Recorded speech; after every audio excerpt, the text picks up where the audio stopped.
vraiment. Ouais, voilà, on y va. Donc tu dis, deux secondes, donc on est dans la page, tu m'as dit, on est Perek à la gare. Perek Vav, page 22, on est tout en bas de la page. Les deux dernières lignes, il y a un paragraphe qui commence. Ok. Obazé Yuvan, ok. Donc on est donc je vais donc Obazé Yuvan Ma'amaram, donc page Kavbet, donc dans la gare. Obazé Yuvan Ma'amaram Zal de Perek Yom Kippourim. Et avec ça, on peut comprendre donc ce qu'ils ont dit nos maîtres dans le chapitre Yom Kippourim. Donc c'est un chapitre dans le traité de Yoma, de Yom Kippour. Gdolat Teshuva, chez Zedona Naasot Lo Keskuyot. Donc grande est la Teshuva, que c'est donc ces fautes, même intentionnelles, elles deviennent des mérites.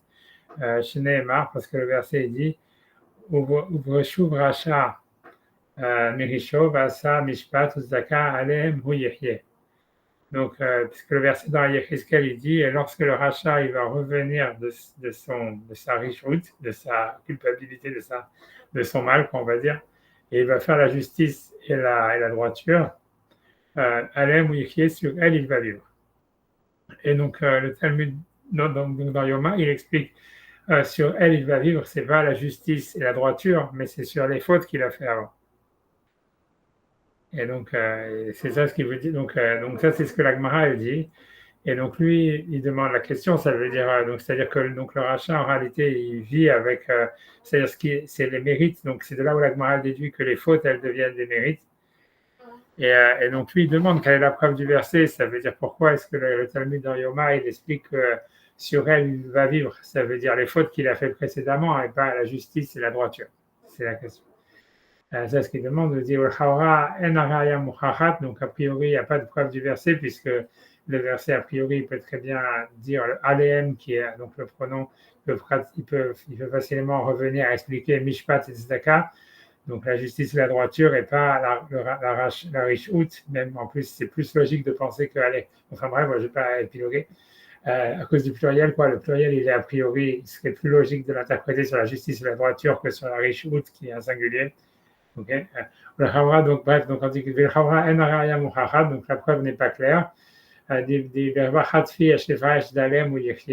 Voilà, puisqu'a priori le sens littéral, c'est ce que veut dire sur eux, il va vivre, ça veut dire la justice et la droiture et pas sur les fautes.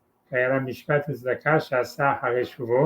ça parle de la droiture et de la justice qu'il a fait après avoir changé de comportement. Il dit et donc il dit selon ce que lui il a dit avant, la preuve elle est claire. Les Mishnah Dikra Daikari, qu'on peut déduire du verset, des Ikaya Lehem ou Yichye, parce que si sur elle il va vivre, ça parle de la Mishpat Uzdaka, ça parlait sur la justice et la droiture, on aurait dû dire Bahem ou Yichye, en eux il va vivre, puisque il voulait dire que quand on fait des mitzvot, on est entouré d'une lumière. Donc on se projette dans un monde qui est le Gan Eden, et donc on vit à l'intérieur des mitzvot. C'est pas qu'on vit sur les mitzvot, on vit dans la mitzvah, pas sur la mitzvah. Moshe Katuv Vachai Bahem, comme on dit sur l'histoire de Vachai Bahem, ça veut dire il va vivre en eux. On vit dans les mitzvot et on ne vit pas sur les mitzvot, puisqu'en fait on est porté par nos mitzvot, c'est-à-dire voilà, on est possédé par nos mitzvot. C'est ça le Or HaMakif dont il est question. Alors ici, comme dans le verset, il y a marqué sur eux, il va vivre sur eux, au Midekam et pas en eux. Voilà, au Midekam Alehem, Vadaï Deka El Rishato. Donc c'est de là où le Talmud déduit que ça parle des fautes, des Averot, que le Baal Teshuvah, donc il va vivre sur les Averot. C'est-à-dire que ça va être une source de vie pour lui, mais ce n'est pas quelque chose en fait qui est de l'ordre de la lumière du Or HaMakif, donc de la lumière englobante, mais plutôt d'une lumière portante, donc d'une lumière qui a une direction.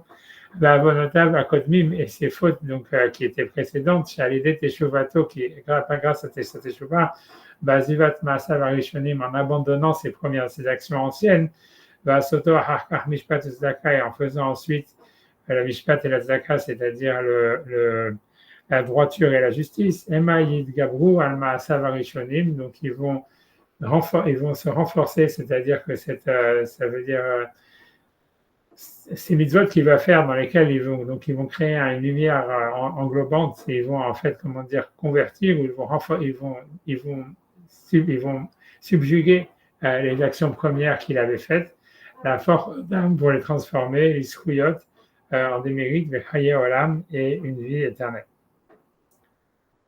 Ah, tu vois, ça veut dire, je sais pas, je peux épiloguer un peu sur ça si vous voulez, ça veut dire, parce que j'ai un peu expliqué, réfléchi un peu c'est quoi cette histoire de la lumière englobante et la lumière, à mon avis, tu vois, c'est-à-dire, ce qui s'oppose déjà à la lumière englobante, j'ai compris que c'est la lumière cachée. En fait, en fait, c'est le or amakif, c'est le concept de or amakif, c'est la lumière englobante qui s'est opposée en fait au or aganouz, à la lumière cachée. Et en réalité, pour moi, ça veut dire, pour expliquer qu'est-ce que ça veut dire, pour moi, c'est lié par exemple au fait que quand Hachem il crée par exemple Ève, toujours cette même histoire du blanc et du rouge, où quand il crée Ève à partir d'Adam, il dit Etsem Matsamai ou Basar mi Besari. Ça veut dire que Adam, quand il voit la femme, Isha, il dit des os de mes os et de la chair de ma chair, tu as pris. Or que quand tu regardes en fait dans le verset, on voit que Hachem, il a pris que des os, tu vois. Il a marqué Vaïven et Tatsela, il a pris un Etsem, il a pris que des os, il n'a pas pris de la chair. Et encore une fois, à mon avis, ça aussi, c'est à prendre, si tu veux, comment dire, en opposition à quand, par exemple, il y a un accouchement, quand une femme, elle donne naissance à un bébé, en fait, elle ne perd pas des os, elle fait, en fait, c'est que de la chair. Et c'est le contraire, tu vois. C'est le bazar par rapport aux os. Et toujours, pour moi, encore toujours, c'est à prendre, et c'est pour ça un peu dire, on peut faire un petit peu un lien avec la paracha de la semaine, avec Edom et Esav et Lavan. Je vous avais toujours dit que c'est, tu vois, le Lavan, c'est le blanc, c'est les os, comme la Gemara dit, et c'est le zéra, c'est lié au sperme, et que le rouge, c'est le sang, c'est lié aux règles, etc. Et c'est Edom. Et c'est même, tu vois, je te dis quand même, on a même sexualisé la nourriture avec Bassari et Khalavi. Et tu vois, et que tu vois, ce que je voulais dire, voilà, mais ce que je veux dire par là, c'est quoi cette histoire-là? À mon avis, c'est en fait, pour moi, ce que je vais expliquer, c'est un peu même lié à ça, c'est la même chose avec la bracha de la paracha de la semaine. C'est-à-dire qu'en fait, quand Yaakov, en fait, en fait, à mon avis, une autre chose que j'ai compris, que je n'avais pas compris jusqu'à maintenant, ça veut dire que j'ai eu une grande révélation de comprendre qu'il fallait que dans le dogme juif, en fait, il y a une grosse erreur qui a été introduite, qui a tout faussé, c'est de faire croire que Dieu était parfait. Et alors qu'en réalité, dans le dogme juif, en fait, Dieu n'est pas parfait, quoi. Et ça, c'est un truc super important à comprendre. Ça veut dire, ça permet en fait de comprendre plein de choses. Ça veut dire, tu vois, par exemple, tu vois, par exemple, je veux dire, je m'excuse de repartir, enfin, je vais expliquer vraiment ce concept de lumière éclairée. En fait, n'ayez pas peur, je veux vraiment expliquer cette histoire de lumière cachée versus la lumière englobante. Mais ça veut dire que cette histoire, ça veut dire que, en fait, si vous vous souvenez, quand on avait fait le Maharal, quand la Gemara disait, oui, en fait, Hachem, il construisait des mondes, il les détruisait, etc. Et le Maharal, dans le Beragola, il disait, non, ça voulait dire simplement que le monde, il évolue, que les choses qui étaient principales au début, c'est plus les choses qui étaient après, etc., etc. Et tu vois, à mon avis, tout ça, c'est une erreur, quoi. Ça veut dire, il a été influencé en fait par la pensée occidentale de vouloir expliquer la chose comme ça. Quand tu lis en fait la Gemara, clairement, la Gemara elle dit quand elle explique justement qu'il ne faut pas regarder ce qui était avant, puisque c'est la Mishnah qui dit ça. Et là-bas, quand Rabbi Yochanan dit oui, ça ressemble à quelqu'un un roi qui a demandé à construire un palais à ses esclaves, et il a construit le palais sur un hachpa, sur un dépôt d'ordures. Et donc, c'est pour ça, il ne faut pas regarder les ordures qu'il y a en dessous. Comme ça, la Gemara dit. Et tu vois, pour moi, ça ne va pas du tout avec l'interprétation du Maharal qui dit non, c'est simplement des étapes, et machin, et blablabla. Et tout ça. Et pour moi, ça veut dire, pour moi, ce que c'est clair, ce que toute cette histoire-là, ça montre qu'en fait, si tu veux, c'est comme si d'une certaine manière, bien que tu vois, je mette plein de guillemets, mais à mon avis, c'est important que dans le dogme juif, de comprendre que c'est comme si Dieu, en fait, il n'était pas capable, tu vois, de créer un monde parfait, en tous les cas, du premier coup, quoi. Et il a dû faire beaucoup d'essais avant d'y arriver, quoi. Et ce que ça veut dire, tu vois, ça veut dire, et que même, et quelle que soit la situation du monde actuel, c'est une autre histoire en plus. Mais et pour moi, à mon avis, si tu veux, c'est exactement la même chose parce que dans Egma, sur cette même Gemara, quand elle parle parce que ça, c'est la première Mishnah du deuxième chapitre de Chagiga. Donc, c'est dans la page 14-15, dans cette zone-là, dans la Gemara. Et quand la Gemara elle explique qu'on ne regarde pas Endorshin de Maaseh Bereshit, on ne regarde pas le Maaseh Bereshit, etc. Et il ne faut pas savoir ce qui était avant, ce qui était après. Et celui qui essaye de regarder ça, il manque de respect par rapport à Kadosh Baruch Hu. Et là-bas, la Gemara de Rabbi Yochanan qui revient sur l'histoire de qu'est-ce que ça veut dire, après avoir raconté cette histoire du roi qui construit son palais sur des ordures, elle dit, oui, en fait, c'est quoi celui qui manque de respect à Kadosh Baruch Hu? En fait, c'est celui qui regarde l'arc-en-ciel. Et moi, tout de suite, tu vois, j'ai compris, je me suis dit, ça m'avait indiqué que j'ai compris cette histoire de l'arc-en-ciel que je vous avais dit qu'en fait, c'est Hachem qui montre son sexe, si tu veux, à Noach, etc. Qu'en fait, ça voulait dire ce que ça voulait dire, en fait, de cette histoire-là. Ça voulait dire que l'idée, c'est que, en fait, Hachem, il a en fait en lui une volonté destructrice du monde qu'il a, en fait, si tu veux, qu'il a laissé, si tu vois, s'échapper pendant le Maboul, qui était en fait, tu vois, c'est-à-dire en fait que c'était, en fait, c'est pour ça que c'est une difficulté pour lui de créer le monde. C'est-à-dire qu'en fait, c'est-à-dire qu'il y a une sorte, il y a une sorte de désir ou une sorte d'énergie, tu vois, hyper incontrôlable en fait du côté d'Hachem qui a besoin d'être canalisée et qu'en fait, si tu veux, et ça veut dire, c'est ça ce qui s'est passé pendant le Maboul, et si tu veux, d'une certaine manière, c'est lié à la masturbation, dans le sens où tu vois, ça veut dire, c'est comme s'il y a une énergie qui a rien, puisque quand on voit bien le Maboul, on voit bien comment c'est décrit dans les Midrashim, c'est comme si Dieu s'était masturbé sur le monde, et que c'est une punition au fait même que tu vois qu'eux, ils se masturbaient sur la terre, etc. Mais ça veut dire que ça a détruit l'univers. Et qu'en fait, on te dit que Noach, en réalité, donc toujours l'histoire, et si tu continues les maths, tu vois, ça veut dire, c'est que quand tu regardes, quand on dit que Noach, en réalité, quand est-ce qu'Hachem il décide de plus amener le déluge et qu'il se calme, encore une fois, si on regarde maintenant la Gemara dans les Rouvines, dans la page 65, qui dit en fait, c'est que Noach, en fait, il a fait des libations de vin à Hachem et c'est comme ça qu'il a calmé. Et c'est à ce moment-là qu'il décide de plus détruire la terre. Alors que pour moi, tu vois, j'ai toujours une question fondamentale que j'ai jamais vraiment répondu, que c'était de savoir, en fait, toujours cette question pour moi très forte, c'est quand Hachem, il dit, je ne vais plus avorter le Maboul sur la terre parce que le penchant de l'homme, il est mauvais depuis sa naissance. Pourquoi est-ce qu'il n'a pas pensé à ça avant le Maboul? Et tu vois, et l'idée, tu vois, et qu'on voit que il le pense qu'après le Corban, après l'élébation de vin, d'où la Gemara, elle dit, en fait, tout celui qui est séduit par son vin, il est comparable à Dieu, etc. Et sur ça, la Gemara, elle dit, parce que le vin, c'est la gématria Yayin, c'est 70, et c'est la gématria de Sod, du secret. Et en fait, j'ai compris, ça veut dire que l'explication, ça voulait dire ça veut dire qu'en réalité, ça veut dire, bon, je dois bien commencer quelque chose, mais je vais expliquer l'idée, c'est qu'en fait, c'est Dieu, en réalité, dans l'histoire, quand tu regardes la création du monde, en fait, il cherche à se marier avec la terre, tu vois. Et c'est-à-dire qu'en fait, tu vois, en fait, quand tu regardes, en fait, la Gemara, plusieurs midrashim, en fait, si tu veux, ils comparent, en fait, la création du monde à un mariage. Mais non seulement ça, c'est que ça veut dire là où tu vois les choses la plus, on va dire là où c'est le plus explicite, c'est quand tu vois, c'est au moment de la création de l'homme où il dit Naaseh Adam, faisons un homme au pluriel, à notre image, etc. Et que Rashi, tu vois, il a de gros problèmes avec ça, etc. Mais Nachmanide, après, c'est repris par 90% des commentateurs comme étant, même Nachmanide, il dit lui-même ne pas être l'auteur de cette pensée. Ici, c'est un rabbin obscur qu'on ne sait pas qui c'est. Et il dit, et en fait, il dit Naasé, ça veut dire que c'est Hachem, il parle à la terre. Il dit, moi et la terre, on va faire un homme à notre image. C'est-à-dire comme si l'homme, il a l'image de Dieu, il a l'image de Dieu dans sa spiritualité, il a l'image de la terre dans sa matérialité. Mais ce que Nachmanide il explique, c'est que jusqu'à maintenant, si tu veux, quand on regarde la création du monde, Hachem, il donne des ordres. Ça veut dire que il dit que la lumière soit, que la terre, que l'eau fasse pulluler des poissons, etc., que la terre fasse jaillir l'âme animale. Quand il parle, en fait, quand il crée l'homme, il dit faisons un homme. Et on voit, en fait, que tu vois, c'est ça l'idée, à mon avis, c'est ça toute l'idée, en fait, de la Kabbale, de la Shrina qui veut rentrer dans la matière, etc. C'est en réalité, c'est comme s'il y a une énergie, en fait, c'est comme si Dieu, il a une énergie, tu vois, comment dire, hyper, en fait, qui est créatrice, mais en même temps destructrice, qui doit être canalisée, qu'en fait, il arrive à canaliser lui-même, tu vois, en fait, petit à petit, dans la création du monde, à travers les 10 paroles créatrices. Et en fait, sa justification, en réalité, de son mariage avec la terre, en réalité, c'est la création de l'homme, c'est Naasé Adam. C'est pour ça qu'en réalité, tu vois, c'est pour ça qu'en fait, la seule chose qu'il demande à Adam quand il a créé, c'est vous multipliez-vous, faites des enfants, grandissez, parce qu'en fait, on a l'impression que le fait même d'exister, tu vois, ça veut dire de créer des enfants, de créer des hommes, en fait, c'est ça ce qui justifie à Dieu le fait qu'il a créé le monde et qu'il peut se marier avec la terre. Et c'est ça, si tu veux, le truc.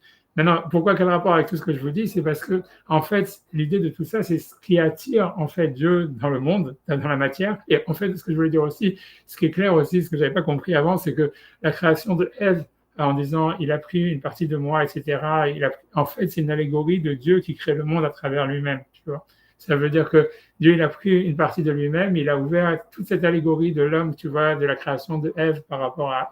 En fait, c'est une allégorie de comment Dieu lui-même, il a créé le monde. Ça veut dire, ça veut dire, c'est ça l'idée, en fait, c'est ça le point, quoi. Ça veut dire, et ce que je veux dire, et à mon avis, ça explique plein de choses, mais ce que je veux dire, une des choses que ça explique, si on veut revenir sur la lumière cachée, sur l'histoire de Yaakov et Esav et tout ça, sur la paracha de la semaine et ce qui est lié un peu à ça, avec la lumière, c'est que en réalité, dans tout ce qui se passe, la même chose, de la même manière, si tu veux, ce qui arrive avec Yitzhak quand il veut bénir Esav et qu'à la fin il bénit Yaakov, c'est exactement la même chose qui se passe quand Jacob il veut avoir des relations sexuelles avec Rachel et il se retrouve le lendemain que c'est Léa.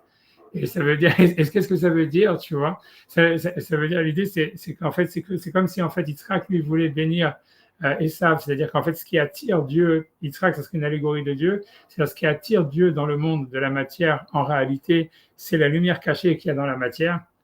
Tu vois, ça veut dire, c'est ça le désir en fait de Dieu de féconder, si tu veux, la terre. Mais que, en fait, à chaque fois, c'est comme si Dieu il est toujours dans un acte manqué, qu'il n'arrive pas finalement, si tu veux, à pénétrer la matière. Et en fait, c'est toujours sur Yaakov que ça tourne. Ça veut dire Yaakov, ça serait, quand on regarde, tu vois, le mot Yaakov, une des étymologies du mot Yaakov, ça peut vouloir dire Ekev. Ekev, ça veut dire la relation de causalité, tu vois. Ekev tishmeun et mitzvot, lorsque, puisque, tu vois.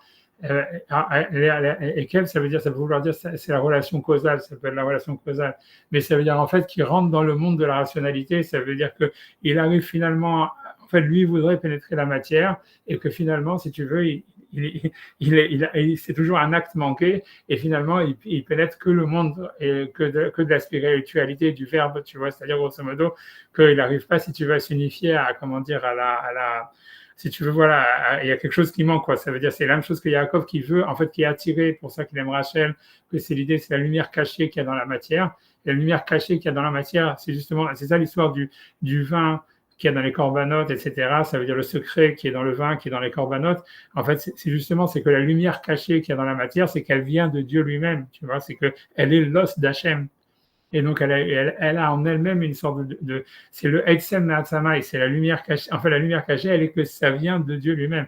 Et qu'en fait, c'est pour, mais cette lumière, il n'y a pas accès, comme s'il a, c'est toujours la même histoire qu'en fait, il cherche le blanc, mais il trouve toujours le rouge, tu vois. Je sais pas si c'est le vin blanc et le vin rouge, mais ça veut dire, c'est à peu près ça, veut dire, il cherche à avoir une relation avec l'essence, mais il tombe toujours tu vois, sur le sang, tu vois, sur le rouge, tu vois, sur la chair. Plutôt que l'os, tu vois. Et ça veut dire, tu vois, c'est ça l'histoire, ça veut dire que, et ça veut dire, je veux dire, il y a plein de choses à dire sur ça. Ça veut dire, à mon avis, ce que je vais expliquer, ça veut dire, parce que pour moi, à mon avis, l'idée de tout ça, c'est que quand il y a, ça veut dire pour moi, est-ce que je veux dire une autre idée qu'à mon avis, ça explique beaucoup des choses que ça explique vraiment bien, c'est quoi ce que le Zohar, il veut dire, le Nefesh HaChaim, il veut dire, c'est qu'en réalité, ça veut dire le fait que Hachem, il n'a pas été capable, ça veut dire que Yitzhak, il n'a pas pu bénir Esav, ou que Yaakov, en fait, il n'a pas pu avoir des relations d'abord avec Rachel. Ça implique que, si tu veux, Dieu, il a dû faire un deuxième mariage, et que ce deuxième mariage, en fait, c'est le don de la Torah, où Dieu, en fait, il s'est marié avec la Torah. Ça veut dire qu'il s'est marié avec, on ne sait pas ce que c'est, ça veut dire, ça peut être les signes ou l'intellect ou quelque chose comme ça, mais le monde de la spiritualité. Et là encore, si tu veux, ce qui justifie, même pour Dieu, ce mariage, il est difficile au fond, et ce qui justifie en fait que ce mariage, il existe, c'est en fait de la même manière que c'est l'homme qui justifie le mariage de Dieu avec la terre, qui lui permet de donner un sens et de ne pas détruire la terre. En fait, c'est aussi, si tu veux, le fait que que les Juifs, ils sont, si tu veux, Mechadesh, parce que tu vois, si tu veux, comme le Nefesh HaChaim, il avait dit que lorsqu'on étudie la Torah, il faut qu'on soit nous-mêmes Dieu. C'est Dieu qui parle à travers nous. Il ne faut pas chercher à se rapprocher de Dieu puisqu'on devient Dieu quand on étudie la Torah. Et c'est exactement la même chose que quand Dieu il demande à Adam de se reproduire. En fait, ça veut dire que Dieu il se marie à la Torah à travers le fait que le Juif il est inventif dans la Torah. Ça veut dire parce que, et c'est en fait, si tu veux, c'est ça ce qui justifie le mariage de Dieu avec la Torah, c'est le fait qu'il y a des enfants. Et c'est le fait même d'exister, tu vois, qui justifie le mariage de Dieu. Et pour terminer, après ça, je vais revenir sur ce que je vais dire sur la lumière cachée et la lumière truc. C'est qu'en fait, c'est cette histoire, en fait, c'est ça l'histoire du Bechor. Ça veut dire quand on demande c'est quoi le droit d'aînesse qui a été vendu, c'est quoi l'histoire du droit d'aînesse qui est lié à la bracha et tout ça. Quand tu revois en fait la bracha et le Bechor, tout ça, c'est lié à avoir la double part. Et ça veut dire en fait, cette histoire-là, ça veut dire que la différence entre le Bechor et justement et l'autre, c'est que en fait, le Bechor, c'est celui en fait ça veut dire qui justifie par le fait même qu'il existe. Tu vois la relation de ses parents, en fait. C'est ça ce que ça veut dire.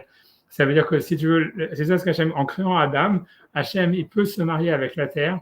Et ce mariage, en fait, il a besoin d'être justifié constamment par la création de nouveaux êtres humains. Et tout ce qu'Hachem veut, c'est Pérourou. Quand le Maboul il a arrêté de se multiplier, automatiquement, si tu veux, le mariage entre Dieu et la terre, il devenait impossible ou difficile.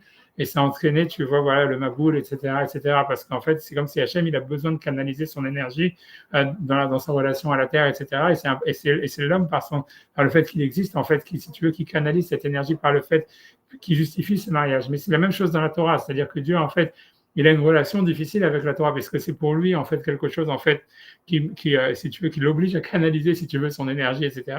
Et c'est justifié par le fait qu'il peut y avoir des enfants. Et si tu veux, ces enfants, en fait, c'est les Juifs qui étudient la Torah, si tu veux, et qui innovent dans la Torah, qui la font vivre, si tu veux. Et comme les hommes, tu vois, qui font vivre le mariage de Dieu avec la terre. Mais ça a besoin, si tu veux, d'être renouvelé. C'est ça ce qui justifie, en fait, ce mariage, si tu veux. Et pour moi, c'est la différence, tu vois, c'est ça le droit d'aînesse. C'est-à-dire que quand on dit, voilà, toute l'histoire de le peuple d'Israël, c'est devenu le Bechor de Hachem dans la sortie d'Égypte, et qu'il y avait Pharaon, c'était son premier-né, toute cette histoire de premier-né, le droit d'aînesse, de double part et tout ça. En fait, c'est le Bechor, c'est celui qui va justifier le sens du mariage de ses parents par son existence propre. Ça veut dire par le fait qu'il est libre. Tu vois, c'est ça ce que le Nefesh HaChaim il dit. En fait, le Maral, il répète ça aussi plein de fois. Il dit que la Torah elle a été donnée aux Juifs pour qu'ils disent n'importe quoi dedans. Parce qu'en fait, si tu veux, ça veut dire pour qu'ils puissent s'exprimer complètement dedans. C'est pour ça qu'il ramène au début du Netzach Israël, le Maral, il ramène le Midrash qui dit même si jamais quelqu'un interprète le verset, tu aimeras Hachem ton Dieu comme tu haïras Hachem ton Dieu, parce qu'on peut dire ve'ahavta, on peut l'expliquer ve'ayafta, tu te battras, tu combattras, tu haïras. Et le Vaïk dans Shirachim, il dit quand Hachem il voit ça, là aussi il est content. Il est content, ça veut dire, parce qu'en fait, si c'est ça ce que tu penses, c'est vrai, tu vois, ça veut dire, Hachem, il veut juste, tu vois, que tu renouvelles la Torah, il veut que tu existes, tu vois, dans une relation à la Torah, il s'en fout. En fait, c'est justement au contraire, il veut, vas-y, c'est comme Péro, ça veut dire, il veut que l'homme, il existe, tu vois, et c'est ça être Bechor. Alors que si tu veux, en réalité, à mon avis, celui qui n'est pas Bechor, tu vois, ça veut dire le numéro 2, le numéro 3, etc., eux, en fait, ils sont dans une relation beaucoup plus, tu vois, ça veut dire, en fait, ce qu'on voit, c'est la situation de Esav, et on voit bien, en fait, c'est le problème, en fait, que Hachem, il a avec sa femme, ça veut dire que ce soit la terre ou que ce soit la Torah, c'est qu'en fait, si tu veux, parce que tu vois bien qu'en réalité, le problème, à mon avis, toute l'histoire de Adam Arishon, et c'est pour ça qu'on dit qu'en fait, Hachem, il a créé l'homme à son image et tout ça, ça veut dire qu'en fait, que tous ces problèmes, en fait, de Shalom Bayit, de Chinour, de machin et tout ça, qu'il y a dans la Torah, en fait, ça explique vraiment la relation de Dieu à l'univers. Ça veut dire, c'est un truc, ça veut dire que l'idée, en fait, l'idée, c'est qu'on voit qu'Adam, le problème qu'il a avec Ève, c'est un problème de savoir si Ève, en fait, elle est dans un truc bipolaire, c'est soit elle est soumise, soit elle est opposée, tu vois. Et c'est jamais un équilibre, tu vois. Et si tu veux, grosso modo, on voit bien que, par exemple, les Goïms, ils ont ce même rapport, que ce soit avec la nature, que ce soit avec la Torah. Ça veut dire que pour eux, c'est soit on va dominer la nature, etc., et on s'en fout, quoi, on va l'écraser, ou soit on va être soumis à la nature, ou la même chose avec la Torah, si tu regardes Jésus ou Mohamed, c'est la même chose, ça veut dire que pour eux, c'est soit ils sont dans un rapport de soumission, soit ils sont dans un rapport d'opposition, mais ils ne sont jamais dans un rapport de création, ça veut dire on va exister, et notre existence, elle va donner sens à la Torah, ou au monde, tu vois, c'est ça être Bechor. Bechor, ça veut dire, c'est donner un sens à travers le fait même d'exister, parce qu'on est la continuation de... Et tu vois, et ça veut dire, et c'est ça en fait ce que Esav, si tu veux, il a vendu. Ça veut dire, Yitzhak, il voulait bénir Esav, c'est-à-dire que le véritable Yitzhak, qui symbolise, tu vois, si tu veux, la Shekinah ou Dieu lui-même, dans le sens où ça veut dire qu'il voudrait lui en fait pénétrer la matière. Ça veut dire, c'est-à-dire le monde en fait de la matière qui est le Etzem Na'atzamai, c'est attraper, avoir justement, tu vois, une relation avec la lumière cachée. C'est ça le vin, c'est ça les sacrifices que Noir il amène à Hachem, c'est-à-dire le fait même de sacrifice, c'est brûler de la matière pour la ramener vers Dieu, etc. Donc si tu veux, c'est exprimer la lumière cachée qu'il y a dans la matière. C'est ça ce que Dieu il voudrait en réalité, mais en fait ça veut dire c'est toujours impossible. Et c'est justement parce que la lumière, elle est cachée qu'elle est désirable, si tu veux. Et donc finalement, il tombe que sur la lumière, en fait, la lumière englobante. Qui est la lumière en fait, tu vois, ça veut dire qu'il y a la viande, tu vois, si tu veux, mais ça veut dire qu'il y a Jacob, etc., qui est déjà le monde si tu veux, de la spiritualité, de la réflexion. En fait, si on veut parler comme Freud, tu vois, le monde du fantasme, tu vois, le monde en fait du discours, ça veut dire qu'on a accès au monde qu'à travers en fait à travers un discours. Mais l'idée, c'est que Dieu, c'est la même chose. Au fond, c'est ça l'histoire. C'est que faut comprendre que tu vois, en fait, c'est pas simplement une réalité psychologique, à mon avis, d'après la Torah, etc. C'est que c'est une réalité, en fait, métaphysique dans la relation de Dieu au monde. Ça veut dire et c'est ça toute l'histoire, que Dieu il crée des mondes, il les détruit, que tu vois, il a l'image de l'homme et tout ça, etc. Ça veut dire qu'il faut accepter, en fait, que Dieu n'est pas parfait. Dieu, en fait, il a l'image de l'homme, etc. quand on pense ça, en fait, on comprend vachement mieux la religion. Ça veut dire, tu vois, en fait, l'idée, c'est que, tu vois, c'est que, si tu veux, Maïmonide, comme il a refusé cette idée, tu vois, il a voulu voir un Dieu parfait, etc., etc., donc c'est pour ça qu'il se dit, mais à quoi ça sert les corbanotes, à quoi ça sert de lever le tefilin, à quoi ça sert de faire Shabbat, à quoi ça sert tout ça, etc. C'est que des conneries pour, en fait, pour la masse, tu vois. mais ça vient, tu vois, mais ça vient du fait que, tu vois, c'est-à-dire il a été influencé de vouloir voir un Dieu parfait, en fait, et que la base du judaïsme, c'est de dire, non, en fait, Dieu, il n'est pas parfait, Dieu, il a un problème avec la terre, Dieu, il a un problème avec la Torah. Tu vois, ça veut dire il peut exister que parce qu'il y a des enfants, tu vois. Ça veut dire c'est comme une sorte de couple qui marche pas, mais qui marche parce qu'il y a les enfants, tu vois. Et ça veut dire il y a les enfants, et c'est ça le Bechor, quoi. C'est le Bechor, c'est celui qui justifie, tu vois, la relation par le fait. Et tout ce qu'il demande, en fait, Dieu pour justifier son mariage, c'est qu'on existe, tu vois, c'est tout. Et donc, c'est ça, Pérou, ça multipliez-vous, ça veut dire écrivez des conneries sur la Torah, tu vois, ça veut dire lâchez-vous, tu vois, mais existez, tu vois, faites les comptes, tout ce que vous voulez, tu vois, mais ça veut dire c'est ça ce qui, tu vois, c'est ça ce qui justifie, tu vois, en fait, tu vois, l'existence, tu vois, si tu veux, la relation de Dieu avec le monde, tu vois, grosso modo. Et dans la génération du Maboul, etc., et, ça veut dire, et moi, je pense que toute la vision, autre, tu vois, ça veut dire autre d'avoir vouloir vu Dieu comme un Dieu parfait, machin, la cause des causes, whatever, j'en sais rien, tu vois, un truc complètement éthéré et tout ça, c'est un truc complètement pas juif, tu vois. Ça veut dire, c'est ça ce que quand tu regardes dans la Torah, en fait, quand tu regardes dans les Gemarot et les Mishnayot et les Zohar et tout ça, et les sources, en fait, qui datent avant le Moyen-Âge, avant, en fait, l'influence de l'islam et du christianisme, en fait, tu vois ça, en fait, c'était une super erreur, en fait, de penser que Dieu était parfait, en fait. Tu vois, et ça veut dire, mais il faut revenir, tu vois, à cette histoire, tu vois, tu vois, et c'est ce que la Gemara a mis, les Mishnah, en fait, c'est des Mishnah explicites, sauf que tu vois, les gens n'ont pas vu les voir, ils n'ont pas voulu les voir, tu vois, c'est ça l'histoire, que tu vois, et Dieu monte sa bite et tout ça, et machin, et blablabla. Mais tu vois, mais que tu vois, mais ce que je, mais à part ça, tu vois, ce que je voulais dire, c'est pour revenir sur l'histoire de la lumière cachée, de la lumière en englobante, puisque tout ça, c'était pour ça, en fait, c'était pour expliquer ça, parce que je voulais dire. Mais c'est ça, tu vois, ça veut dire, c'est ça l'idée, je pense que, tu vois, c'est la lumière cachée, c'est la lumière, en fait, qui donne un sens, qui donne une direction rectiligne, grosso modo. C'est, en fait, c'est l'idée, tu vois, que, en fait, ou Dieu, ou l'homme, dans sa sexualité, il cherche, en fait, ses os, tu vois, il cherche, en fait, tu vois, l'essence de la chose. Et en fait, cette lumière, mais cette lumière-là, elle est toujours cachée. Et donc, elle crée paradoxalement une direction, tu vois. C'est un peu, tu vois, comme Esther, tu vois, qui dit jamais qui elle est, et tout ça, etc. Comme Rachel, tu vois, qui fait. Tu vois, si tu veux, Jacob, il a aimé Rachel encore plus quand elle a mis sa sœur à sa place dans le lit, tu vois. Ça veut dire, tu vois, tu vois, c'est la perversion ultime, tu vois, mais ça veut dire, mais ça crée, tu vois, un désir infini, tu vois, chez Jacob. Mais c'est exactement, tu vois, la même chose, tu vois, ça veut dire, tu vois, en même temps, c'est comme Yitzhak, tu vois, en fait, quand Jacob, il prend la place de Esav, en réalité, ça devient un acte manqué, la bracha de Esav, et ça crée en fait un désir infini de Yitzhak de bénir Esav, sauf qu'il ne veut pas le faire, tu vois. Mais donc en fait, c'était pas un vol en réalité, si tu veux. C'est ça, tu vois, c'est juste, tu vois, c'est une perversion. Mais cette perversion, si tu veux, on va dire, ça veut dire c'est la nature de la relation de Dieu au monde en fait, et si tu veux, de la même manière de l'homme à la femme, de l'homme au désir, tout ce que tu veux. Mais ça crée un sens, tu vois, c'est cette volonté de découvrir le secret, tu vois, de découvrir la lumière sacrée. C'est ça la lumière cachée qui crée un sens. Et ça s'oppose, si tu veux, qui est lié aux os, tu vois, au blanc, Lavan et tout ça, que c'est là, si tu veux, c'est Yaakov avec ses femmes qui sont les filles de Lavan et tout ça.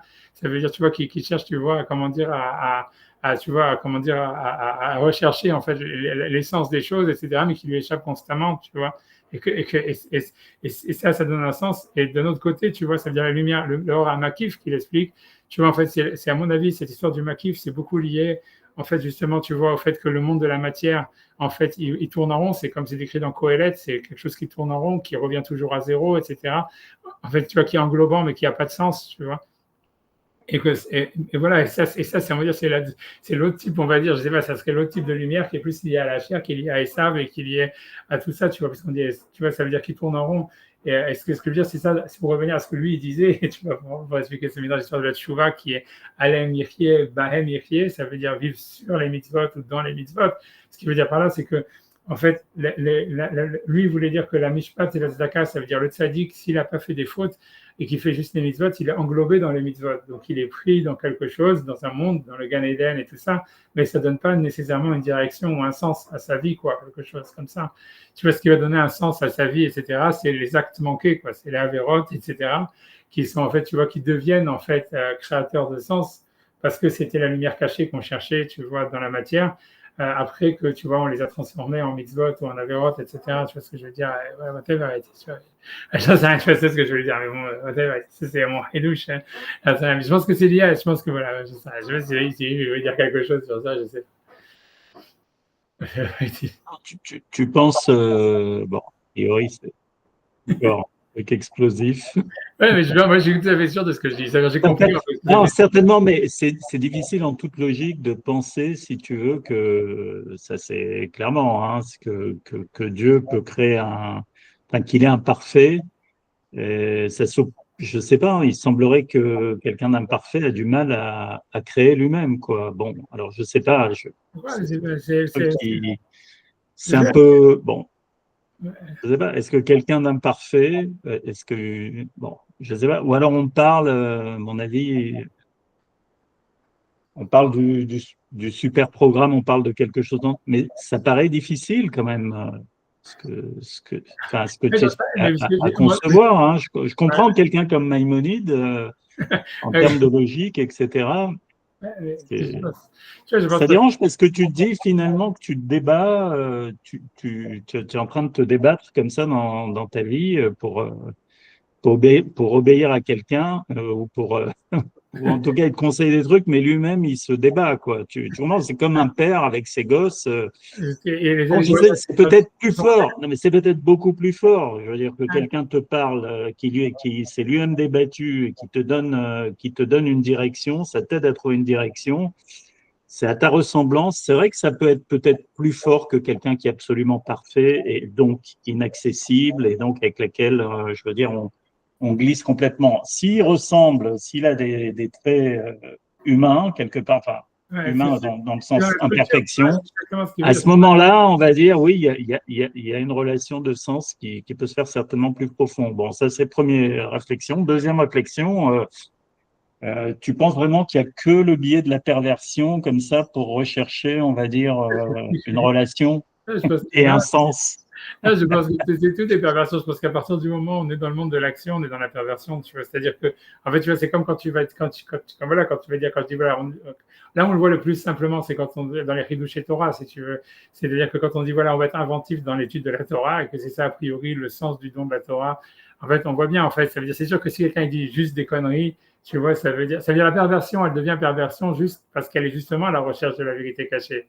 Et qu'en fait, mais c'est le fait même d'exprimer, en fait, de vouloir dévoiler la vérité cachée qui est en soi une perversion. Tu vois, c'est ça l'idée. C'est que la perversion, tu vois, c'est ça l'histoire de Esther et tout ça, de Rachel qui met sa sœur à sa place et tout ça. Ça veut dire, voilà, c'est tout, c'est tous les secrets même de la sexualité, je pense, tu vois. Ça veut dire, en fait, c'est la perversion, elle est dans la volonté c'est parce qu'on veut dévoiler la vérité cachée, mais en fait, c'est cette volonté de dévoiler qui est en fait déjà, qui est en soi une perversion. C'est tout. Parce que la vérité, elle est justement cachée, quoi. C'est le problème. C'est parce que c'est nous-mêmes, tu vois. Moi, j'ai pensé aussi, tu vois, que c'est ça l'histoire de David qui est roux comme Esav et qui vient de Moab. Tu vois, ça veut dire en fait que sa mère, quand elle a dit oui, ça vient de mon père, etc., c'était l'acceptation de dire, tu vois, Etzem Ma'asamai, tu vois, c'est la chair de ma chair.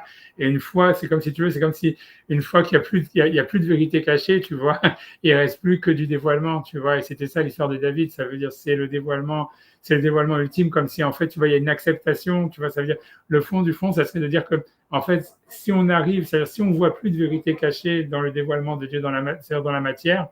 En fait, tu vois, ça veut dire que Dieu, ça veut dire en fait, c'est comme si en fait, ok, alors on est dans le dévoilement total, et ça veut dire c'est l'utopie réalisée, quoi. Je pense, tu vois, que David Ameller, c'est le monde de Spinoza, c'est le monde, tu vois, de celui qui accepte qu'en fait, ouais, Dieu il est dans la matière et c'est tout. Ça veut dire, et voilà, quand on a accepté ça, en fait, on a caché, on a enlevé la lumière cachée, et il reste plus que, tu vois, la lumière dévoilée.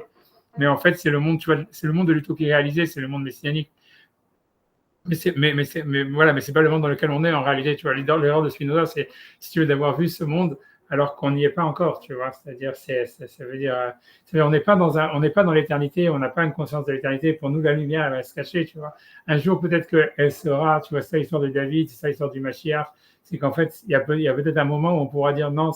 Moab, ça vient du père, tu vois, ça veut dire voilà, j'ai eu des relations avec mon père, un truc comme ça, que c'est ça l'idée, tu vois, c'est ça l'idée, c'est d'accepter ça et de le dire, tu vois, comme si c'était la chose la plus naturelle du monde. Est-ce que ça ne doit pas rester de l'ordre du fantasme, Ouais, justement, de c'est ça. l'étude de la Torah, du fantasme? C'est-à-dire, d'un côté, on va dire, dans le dévoilé, tu suis quand même une voie des mitzvot, tu as un comportement, on va dire, qui est objectif par Ouais. rapport à.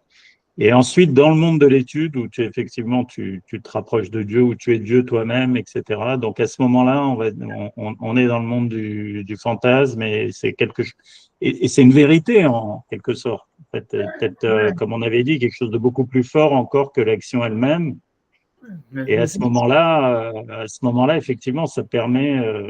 Ouais, C'est vrai, c'est bon, c'est comme tu disais, la part cachée de l'objet. Quand on fait la faute elle-même, c'est toujours, il y a un côté déceptif, quoi, qui est, on va dire, comme, je sais pas, peut-être si on compare ça de façon osée, comme après un acte sexuel, quoi. Finalement, tu as beaucoup fantasmé et ça se termine par une espèce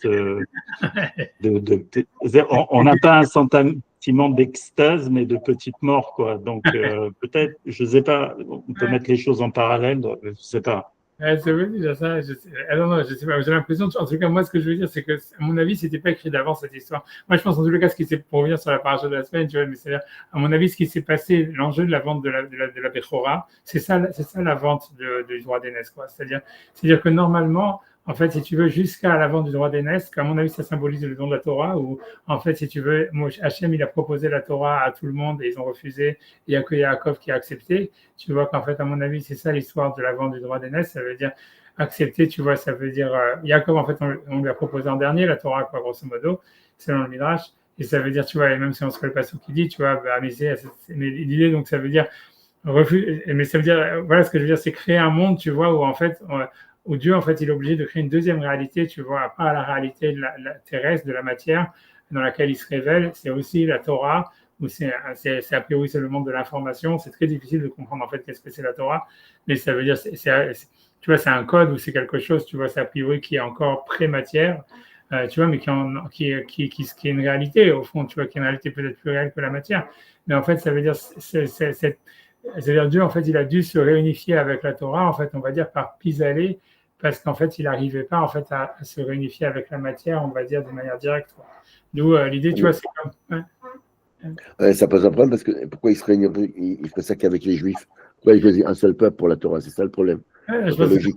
ouais. Si c'est le pendant du truc, ça marche bien, mais ça marche bien que pour nous. Ouais, parce qu'on a accepté la Torah, tu vois, je pense que c'est ça le point, ça veut dire, c'est le fait, tu vois, je pense que les Juifs, celui qui accepte la Torah, grosso modo, tu vois, c'est un peu l'histoire, c'est qu'en fait, tu vois, ça veut dire, voilà, c'est tout, ça veut dire, tu vois, je sais pas comment expliquer, ça veut dire, on a l'impression, tu vois, c'est sûr que c'est sûr que ça reste compliqué de savoir qui a, en fait, c'est encore une fois, c'est que la lumière cachée, elle nécessite qu'il y ait une épluchure, quoi, quelque chose, tu vois, une épluchure, il y a quelque chose qui la couvre, etc., et que, en fait, donc, voilà, il peut pas y avoir de lumière cachée qui est acceptée par tout le monde, mais voilà, ok, c'est tout, tu vois. Après ça, c'est. Ouais. L'autre question sur la lumière cachée, ça c'est depuis le début. Pourquoi on a besoin de la. On sait que c'est la direction, c'est l'os. Mais Ouais. pourquoi tu veux le voir, l'os? Je veux dire, l'os, il est bien parce qu'il te tient à ta colonne vertébrale. Quand ça t'enlève la chair autour, ton os, il ne sert pas à grand-chose. Ouais, ouais, non, mais je pense que tu vois, c'est, ouais, mon cherche, c'est ça, c'est bien une volonté. Le désir, en fait, il est basé sur ça. Ça veut dire, c'est comme si on veut retrouver son essence, tu vois, ou on veut retrouver l'essence, en fait, l'essence commune qu'on a avec l'univers, quoi, grosso modo. C'est ça ce que ça veut dire. Ça veut dire, grosso modo, dans tout ce qu'on fait, en fait, on cherche, en fait, à retrouver l'essence commune qu'on a avec l'univers, qui est notre propre essence, en réalité. Mais en fait, on n'y arrive pas. Et en fait, et ça crée le désir. Ça crée le désir, parce qu'à chaque fois, donc, on est obligé à chaque fois de passer par si tu veux, par une sorte de, je ne sais pas comment expliquer, tu vois, de prisme ou tu vois, d'expression de cette volonté, tu vois, que ce soit à travers l'art, que ce soit à travers la religion, que ce soit à travers, j'en sais rien, à travers le travail, à travers le désir sexuel, à travers ce que tu veux, tu vois.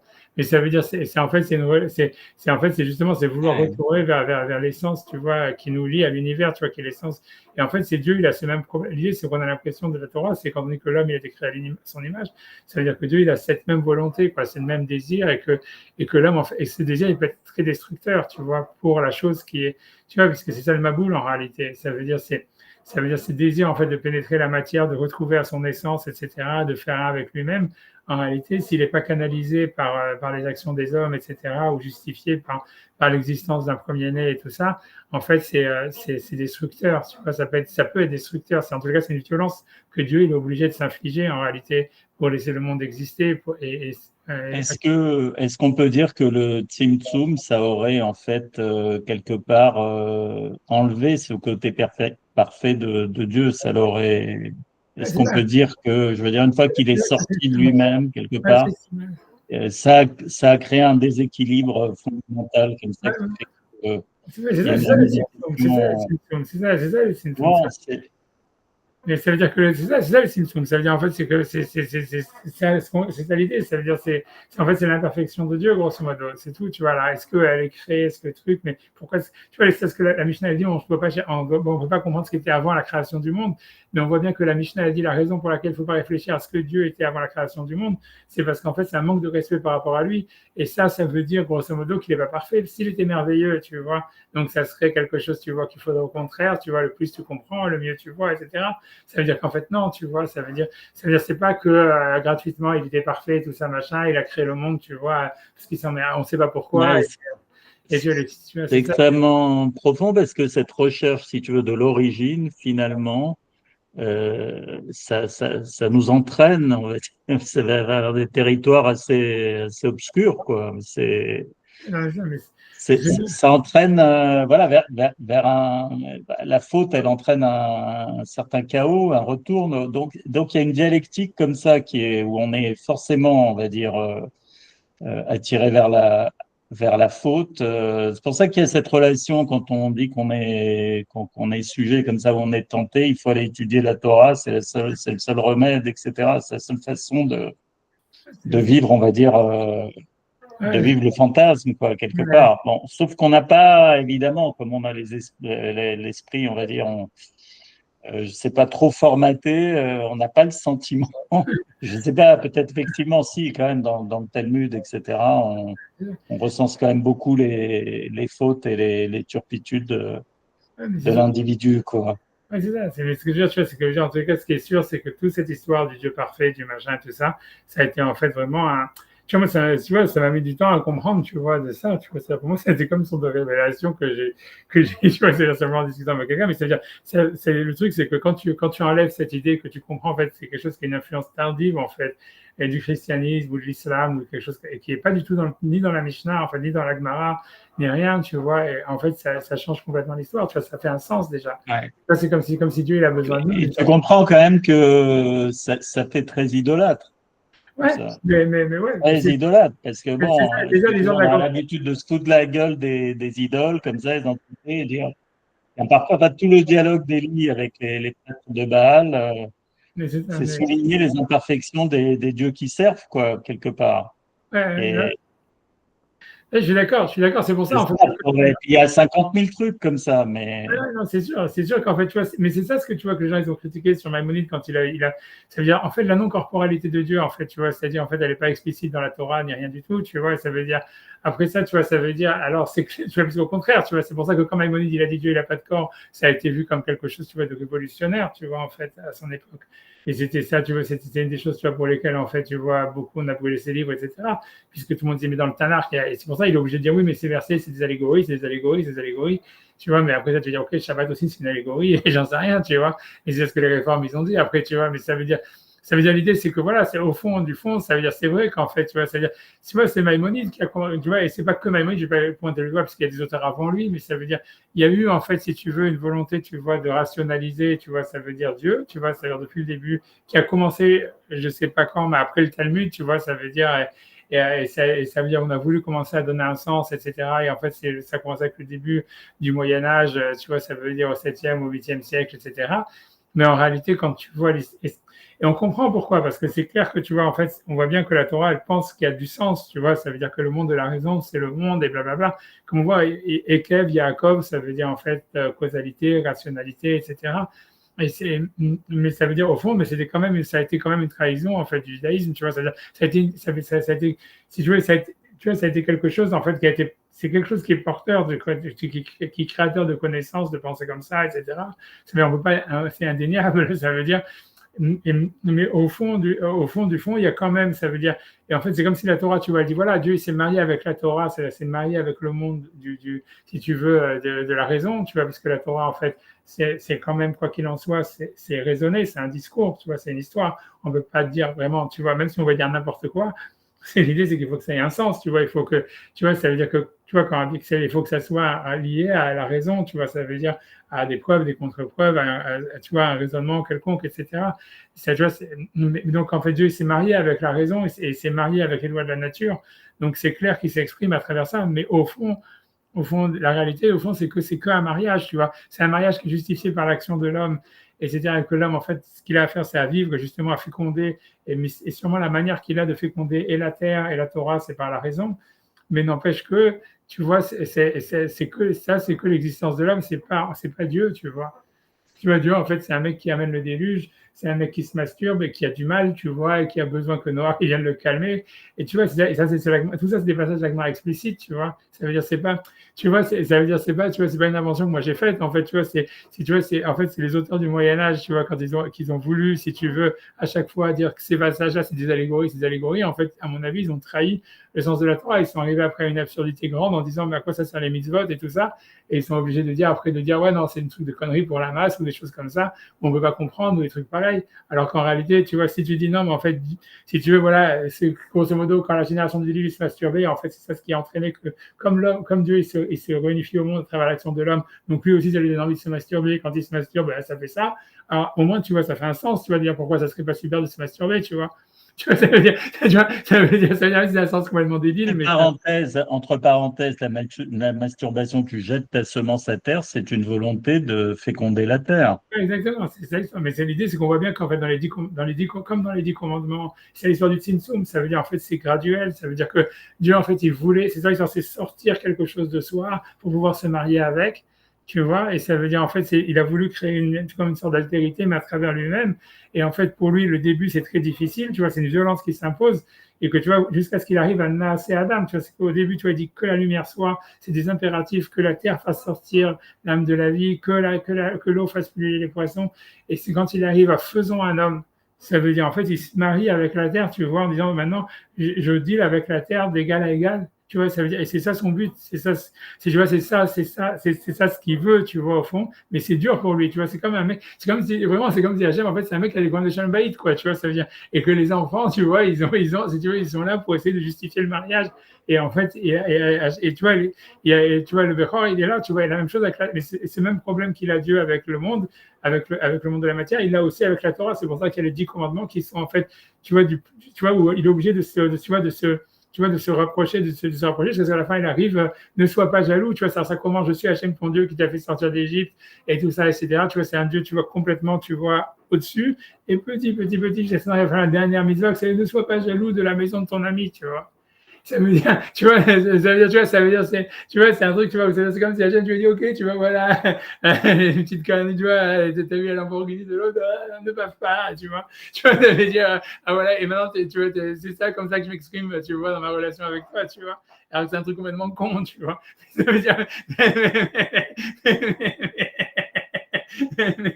mais voilà, mais tu vois, ça veut dire, c'est le même Tzimtzum, tu vois, ça veut dire, en fait, c'est comme si Dieu, il doit s'imposer une sorte de violence pour pouvoir justement se marier avec le monde de la raison et se marier avec la terre.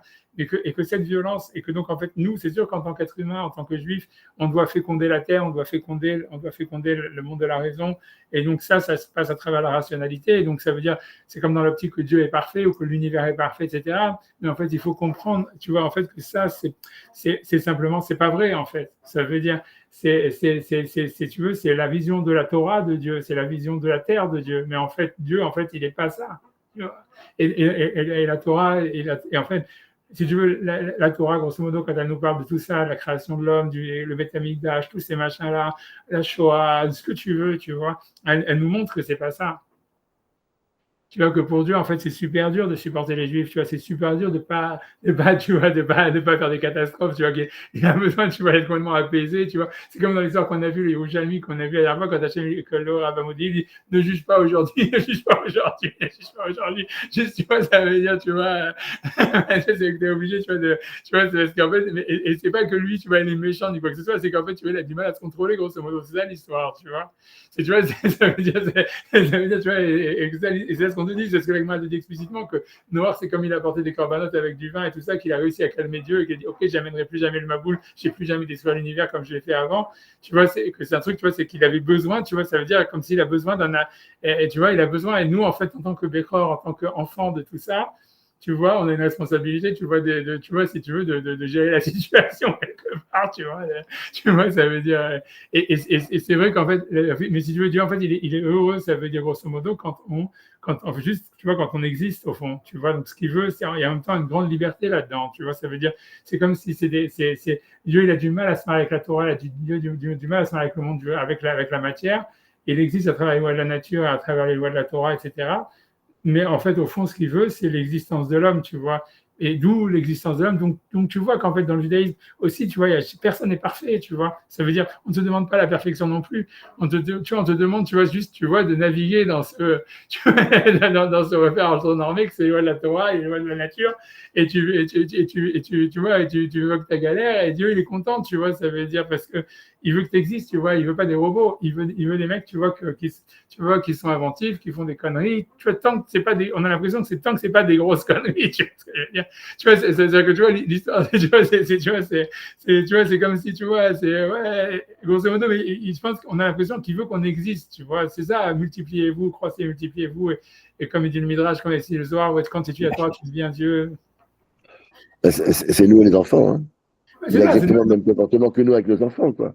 c'est exactement ça. On veut pas qu'ils soient parfaits, on veut qu'ils s'éclatent, qu'ils fassent des trucs, du moins qu'ils vivent, quoi. Pas des conneries, il faudrait qu'ils finissent en prison, Et mais c'est qu'ils ça, fassent mais des je te dis, conneries, c'est bien, quoi. et c'est ça, je te dis, c'est ça l'histoire qu'Hachem nous a créée à notre image. C'est ça l'erreur du christianisme, tu vois, quand ils ont compris, avec la Sainte Famille, la Trinité et tout ça, que tu vois que le Zohar, qu'en fait c'est basé sur des trucs du Zohar, mais qu'en fait ils ont mal compris. Tu vois, ça veut dire qu'ils ont, tu vois, ils ont cru que c'était, tu vois, alors qu'en fait, c'est pas ça. Le mec, carrément, il se fait sacrifier, tu vois, sur sa croix et tout ça, alors qu'en fait, c'est tout le contraire, tu vois. En fait tu vois, ça veut dire, en fait, tu vois, ça veut dire, c'est vrai, en fait, qu'il y a un rapport, si tu veux, qu'on a l'image d'Hachem dans le rapport qu'on a à la famille, grosso modo, que ce soit, tu vois, le rapport à la femme, le rapport aux enfants, et c'est ça, en fait, c'est en ça, en fait, tu vois, c'est en ça que l'homme, il a l'image de Dieu, grosso modo, quand tu comprends toute l'histoire de la Torah, tu vois qu'en fait, c'est ça. Mais qu'en fait, tu vois, c'est pas, en fait, un enfant crucifié avec un père absent ou j'en sais rien. Tu vois, c'est des trucs calamiteux au maximum. Tu vois, tu vois, en fait, non, c'est le père qui a des problèmes avec sa femme, ça c'est clair, tu vois, mais qui essaye, tu vois, le truc, et qu'en fait, tu vois, il veut que ses enfants, ils s'éclatent parce que, tu vois, voilà, au moins, comme ça, il se dit, ok, bon, tu vois, je peux rester, tiens, pour voir mes enfants. En fait, la philosophie grecque, elle n'a jamais pu s'émanciper, on va dire, de l'attraction du beau. Parce que pourquoi vouloir faire, c'est la vraie question, c'est pourquoi vouloir voir le monde avec une image de perfection comme ça? Pourquoi vouloir, on va dire, que la perfection, que la beauté, quelque part, domine, on va dire, dans la c'est perception du monde, comme ça. Pourquoi la une voir valeur comme morale. ça? Si, c'est une valeur morale. Oui, mais non, mais Si tu mets pas ça une a valeur. outrepassé, si tu veux, c'est l'essence, Oui, parce que moi, pour moi, le christianisme, c'est une fabrication, on va dire, c'est de la pensée grecque, quoi, qui s'est déployée. ouais. Donc, c'est la pensée des philosophes, effectivement, grecs, c'est d'aller vers un monde éthéré, parfait, etc., de ne pas voir le monde tel qu'il est, bon, d'éliminer au fur et à mesure, à partir d'Aristote, d'éliminer tout le désordre du monde, de plus voir que le monde a été chaotique, catastrophique, etc. Toute cette image, de le rendre de plus en plus rationnel comme ça. Et cette rationalité, effectivement, il y a une fabrication avec des juifs qui ont été certainement séduits et qui ont voulu voir le monde aussi comme ça. Comment il faut regarder, essayer de comprendre un peu l'origine et pourquoi on veut que le monde soit parfait, et donc que celui qui qu'il a mise en place, où on voudrait que le monde devienne parfait et que celui qui… Alors que, en fait, c'est ce qui crée la vie, la dialectique, c'est ce côté chaotique et destructeur. On voudrait qu'il soit parfait et bon, voilà, c'est tout. Et donc, on crée un Dieu parfait aussi, quelque part, bon, qui vient quand même se sacrifier. Il y a quand même l'idée du… Je descends me sacrifier comme ça. Il y a quand même une capara quelque part. Il y a quand même une capara. Il y a quand même… Il les laisse, hein, je ne sais pas si c'est du Tsum Tsum, je ne sais pas exactement comment on peut comparer cette histoire où il vient se faire harakiri sur Terre, mais bon, je ne sais pas, c'est vachement intéressant, c'est très, très intéressant. Mais je pense que tout ça, c'est féminin, à mon avis. Tout ça, comme je dis, c'est à mon avis, quand tu regardes dans la Torah, c'est le rapport de Ève. Ça veut dire que c'est en fait, et c'est ça l'histoire de Esav, et c'est celui qui n'est pas Béchor, tu vois. C'est celui, en fait, qui, tu vois, qui est dans un rapport. Parce que tu vois, c'est quoi le problème de Dieu avec la terre? C'est quoi le problème de Dieu, tu vois? Parce que dès qu'il demande à la terre de créer des fruits, déjà, elle fait des conneries, tu vois, elle dit, OK, non, je vais pas faire comme tu as dit et tout ça. Et tu vois, et en fait, tu vois bien qu'en fait, l'histoire de Ève par rapport à Adam et tout, c'est la même chose. C'est-à-dire qu'elle est séduite par le serpent, c'est comme si la terre aussi, elle avait été séduite par le serpent, tout ça. Et tu vois, mais pour moi, à mon avis, tu vois, ça veut dire que dans cette histoire-là, ça veut dire, c'est un peu comme la Torah, tu vois que la Torah, en fait, on voit bien, justement, tu vois même de la manière qu'elle est écrite, on voit bien qu'en fait, il y a un côté blasphématoire dans la Torah. Et ça veut dire comme dans la terre, tu vois, mais ça veut dire, et c'est quoi le truc? C'est pourquoi, tu vois, ça veut dire, mais parce qu'en fait, si tu veux, justement, le problème de la terre, et c'est ça l'histoire des Grecs et tout ça, c'est ça le problème des Slaves et tout ça, c'est que il y a un rapport de pouvoir, ça veut dire, et tu vois bien, c'est ça l'histoire de la femme, tu vois, c'est que la femme, en fait, elle dit, ah, le Nachash, il lui dit, tu vas être comme Dieu qui crée des univers et tout ça, et donc tu vas être plus fort que Dieu ou comme Dieu et tout ça. Et d'un autre côté, après Hachem, quand il a puni, il lui dit, ouais, tu vas être soumise à ton mari, et tu vas toujours l'écouter, tu vois. Et l'idée, c'est qu'en fait, tu vois, c'est que, et la Torah, et tu vois bien que le problème, c'est le problème de la terre, le problème de la Torah, avec la raison, tu vois, et même avec Dieu, en fait, c'est que c'est un problème de difficulté de dealer en égal à égal avec Dieu, parce qu'en fait, si tu veux, et pour eux, c'est soit, en fait, soit on domine, soit ils restent dans un pouvoir, dans un rapport de pouvoir, tu vois, dans un rapport de force, tu vois, avec le divin, avec Dieu. Et si tu veux, quand tu parles de la philosophie, quand tu veux dire, tu veux voir un Dieu parfait, ou tu veux voir une Torah qui va donner un Dieu parfait, ou tu cherches la perfection et tout ça, en fait, tu es dans un rapport de force avec le divin, avec l'autorité. C'est toujours, tu vois, l'histoire de la rébellion, du machin, de prendre le pouvoir pour pour faire un nouvel ordre, etc. C'est la recherche de perfection, c'est la recherche, en fait, si tu veux, du pouvoir, au fond, c'est tout. Et c'est une relation de pouvoir avec les choses, tu vois, ça veut dire, et de confrontation. Et en fait, dans la Torah, c'est décrit comme étant quelque chose de très féminin, tu vois, comme, en fait, tu vois, mais c'est ça la terre, si tu veux que la terre, c'est ça la Torah, tu vois, c'est le rapport qu'ils ont avec Dieu. Et en fait, si tu veux, l'idée, à mon avis, tu vois, et c'est l'idée, on a l'impression que les femmes, pour revenir à partir de la semaine, elles sont capables, en fait, de sortir de ça que par la ruse. Tu vois, c'est pour ça qu'en fait, Rivka, elle dit à Yaakov, déguise-toi. C'est-à-dire que pour elle, c'est une manière de ne pas confronter son mari, tu vois. Ça veut dire, OK, elle veut sortir, tu vois, cette histoire de Ève, de dire soit être soumise, soit être, je dis puni soumise, tu vois, c'est-à-dire soit tu vois la femme révoltée, soit tu vois la femme, tu vois, avec le tchador, et tu vois, et qu'en réalité, donc elle dit, OK, on va faire des magouilles, tu vois, et ça veut dire, et tu vois, c'est un peu le nachash, parce que le nachash, ça veut dire cette séduction, c'est aussi, c'est dire, tu vois, c'est en fait, le nachash, c'est celui qui, en fait, tu vois aussi comme, l'idée du mot nachash, comme toujours on dit, c'est du mot nechochet, ça veut dire cuivre, parce que le cuivre, ça imite l'or, c'est pas de l'or, tu vois, tu te fais rouler, on te fait croire que c'est de l'or, et en fait, c'est du cuivre, tu vois. Et ça veut dire, tu vois, c'est la même chose, tu vois, ça veut dire, mais c'est une manière d'éviter, si tu veux, le rapport de force, tu vois, ça veut dire, tu vois, si t'es pas capable, en fait, si tu veux, d'être à la continuation, alors, tu vois, ça veut dire dans l'existence, alors si tu veux, ce qui se rapproche le plus, tu vois. Et ce que je veux dire, si tu veux, c'est ça, en fait. C'est ça, et ça, c'est ça la culture. C'est ça, celui qui n'est pas juif, quoi, grosso modo. Ça veut dire, c'est celui qui est dans le rapport de force. Et si tu veux, les juifs, tu vois, ils ont intégré ça parce qu'ils étaient justement, ils étaient en exil, etc. Mais ça a été une erreur, en fait. Si tu veux, normalement, le rapport du juif à Dieu, il n'est pas soumis à un rapport de force, c'est juste l'existence, c'est comme le premier-né, tu vois, ça veut dire, Hachem, il veut juste qu'on s'éclate, tu vois, grosso modo, tu vois, ça veut dire, il veut juste, tu vois, qu'on fasse notre vie, qu'on s'éclate, qu'on aille le voir de temps en temps, tu vois, c'est tout, tu vois. Ça veut dire, tu vois, bien dire bonjour, tu vois, mais c'est même la Gemara, elle dit, avec l'histoire de la manne, elle dit, ouais, pourquoi j'aime donner la manne tous les jours? Parce que, tu sais, si jamais on ne donnait pas la manne tous les jours, on pouvait garder la manne du jour au lendemain, jamais ils allaient voir Hachem, etc. Donc, on dit, c'est comme un père qui dit, ok, tu vois, mais quand tu regardes, après, tu vois qu'en fait, tous les versets, ils sont évidents. En fait, tous les midrashim, ils coulent de source, que c'est des tonnes, c'est évident comme ça, tu vois. Ça veut dire que après, ça a été une super, si tu veux, comment dire, une super falsification, en fait, par les auteurs du Moyen-Âge de vouloir tout donner un sens. Non, en fait, c'est pas vrai. Tu vois, ça veut dire, c'est ça, le problème de tout ça, des Grecs et de tout celui qui est pas Bechor, et c'est ça, et ça, et tout ça, quand il dit, il aimait son père, mais en fait, il veut prendre la place de son père, et tu vois que pour lui, c'est qu'une relation de pouvoir, tu vois, c'est une confrontation, c'est pour ça, il fait des honneurs à son père. Pourquoi? Parce qu'il dit, quand il veut tuer Jacob, il dit, écrivez-vous, il avait la vie, ça, ils vont se rapprocher les jours du deuil de mon père. Donc, ça veut dire, Shalom, mais ça veut dire qu'en fait, il veut dire qu'en fait, c'est la manière qu'il avait d'honorer son père, c'était parce qu'il voulait prendre sa place. C'est ça, et que je te dis encore une fois, c'est l'histoire de la lumière qui tourne, tu vois, ça veut dire, c'est que tu vois, c'est qu'on te dit que pourquoi il est comparé au porc, parce que Marzir, Atar Yoshna, il ramène la couronne à celui qu'il avait avant, il fait tout tourner en rond pour revenir à zéro, tu vois. Mais c'est une relation de pouvoir, c'est une relation, tu vois, c'est la relation de Ève. Ça veut dire, c'est soit on est soumis, soit on se révolte, mais il n'y a pas de, on existe, tu vois. Et tu vois, tu vois, on existe et on est libre. Et tu vois, et ça, il n'y a que le peuple d'Israël qui l'a, tu vois, c'est ça, Jacob et tout ça, etc.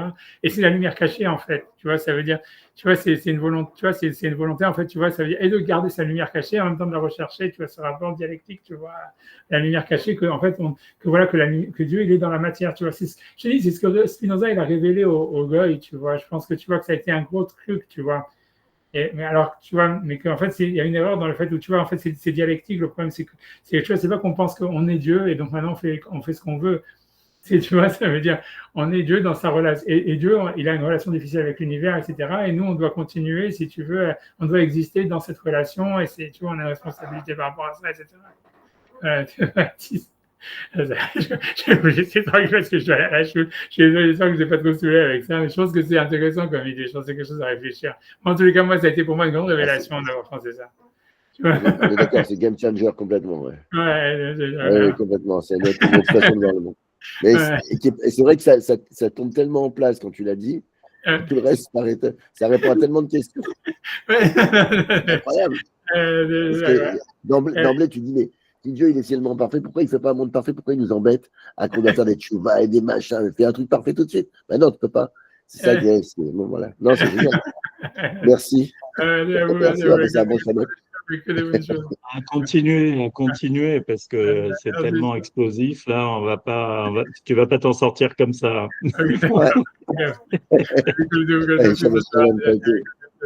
Merci beaucoup et Shabbat Shalom alors. Merci beaucoup.